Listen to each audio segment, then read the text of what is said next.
नमस्कार किसान भाइयों, इंडिया प्रेस यूट्यूब चैनल में आपका स्वागत है।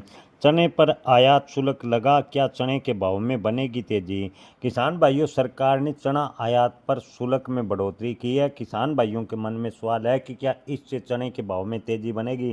किसान भाइयों, आपको बता दें कि 2025 की बात करें तो 2025 में सरकार ने चने पर 10% आयात शुल्क लगाया था।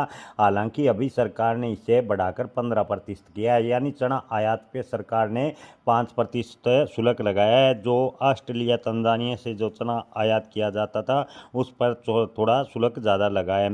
हालांकि किसान भाइयों, आपको बता दें कि फिलहाल मिडल ईस्ट युद्ध की वजह से चने का आयात वैसे ही बंद यानी ठप सा नजर आ रहा है। इससे चने के आयात शुल्क लगाने से चने के भाव में निकट भविष्य में तेजी बनती नजर नहीं आ रही। आपको बता दें कि ईरान अमेरिका इजराइल युद्ध की वजह से चने के निर्यात की बात करें तो काफ़ी स्थिरता देखने को मिली है। ईरान, तुर्की और खाड़ी देशों को जो भारत से चने का निर्यात होता था वो लगभग ठप सा नज़र आ रहा है। किसान भाइयों, फिलहाल भारत से मुख्य रूप से बात करें तो काबुली चने का निर्यात काफ़ी हद तक ठप हुआ है। इसके अलावा देसी चने के निर्यात की बात करें तो निर्यात भी काफ़ी हद तक प्रभावित हुआ है। किसान भाइयों, सरकार ने 1875 रुपये प्रति क्विंटल चने का न्यूनतम समर्थन मूल्य तय किया है। इससे चने के भाव को थोड़ा सहारा मिला है और चने के भाव 5,000 से 5,500 की रेंज में देश भर की मंडियों में बने हुए हैं।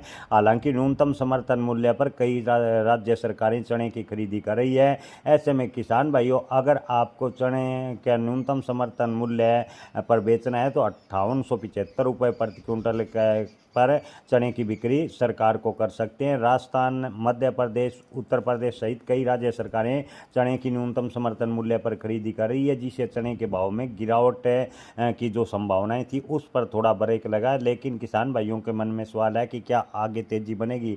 तो किसान भाइयों, फिलहाल की स्थिति को देखते हुए चने के भाव में बड़ी तेजी की उम्मीद कम नजर आ रही है। हालांकि सरकार ने भले ही चने के आयात पर शुल्क बढ़ाया हो, लेकिन चने के आयात की बात करें तो पहले ही ठप है। और जहाँ तक चने के निर्यात की बात करें तो मिडल ईस्ट युद्ध की वजह से चने का निर्यात भी ठप है, यानी आयात और निर्यात दोनों प्रभावित होने की वजह से घरेलू स्तर पर जो जो डिमांड रहेगी उसके आधार पर चने के भाव में हल्का फुल्का सुधार देखने को मिल सकता है। चने के भाव में बड़ी तेजी की उम्मीद फिलहाल की स्थिति को देखकर नजर नहीं आ रही। जय किसान, धन्यवाद।